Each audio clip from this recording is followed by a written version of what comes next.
श्री शिवाय नमस्तुभ्यम। नमस्कार प्रिय भक्तों, स्वागत है आपका। आज की वीडियो में हम वैशाख अमावस्या की संपूर्ण कथा सुनेंगे। यदि आप भगवान में सच्ची श्रद्धा रखते हैं तो इस कथा को अंत तक अवश्य सुने, आधा अधूरा न छोड़ें और इस चैनल को आप सब्सक्राइब अवश्य करें। आपका केवल एक सब्सक्राइब और लाइक किसी का जीवन बदल सकता है।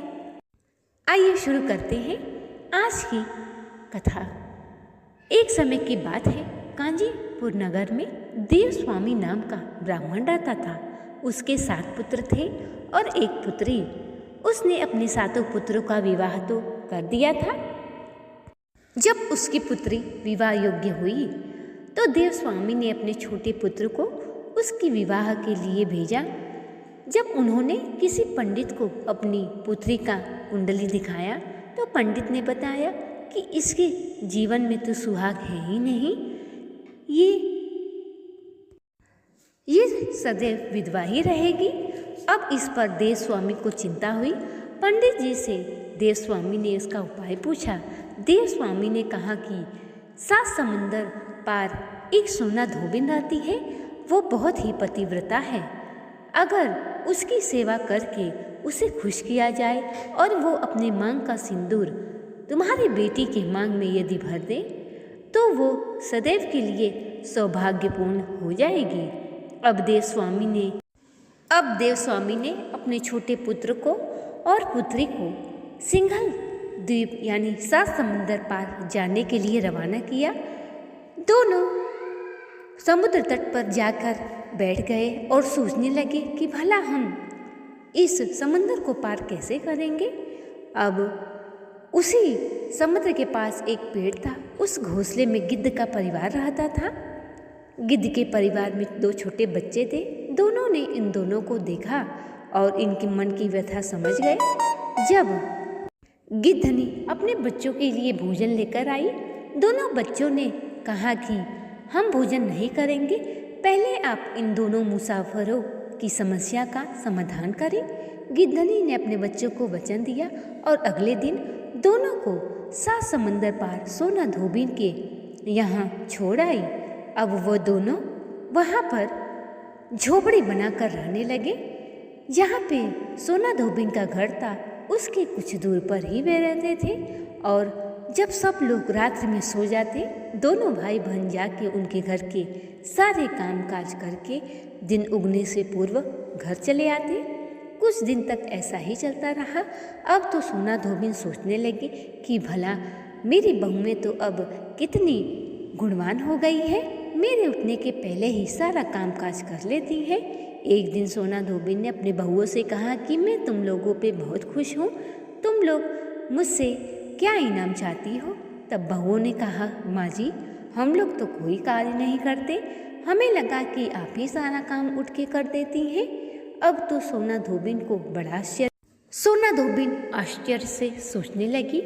अब उसने निगरानी रखनी शुरू की। एक दिन सोना धोबिन पूरी रात्रि छिप के बैठी रही। जब वे दोनों भाई बहन आए, घर का सारा काम काज करके जब वापस जाने लगे, सोना धोबिन ने उसकी बहन का हाथ पकड़ लिया और पूछने लगी, बताओ तुम दोनों कौन हो जो मेरे घर का सारा कार्य करते हो, इतने दिनों से मेरे घर का सारा काम करते हो, बताओ तुम्हें क्या चाहिए।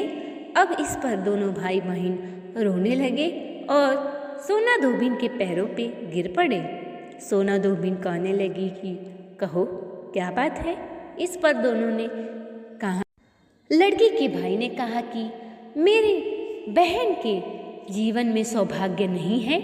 पंडित जी ने कहा कि यदि आप मेरे घर चलकर मेरे बहन के विवाह के समय अपनी मांग का सिंदूर यदि आप उसकी मांग में भर दे तो सदा के लिए वह सुहागिन हो जाएगी।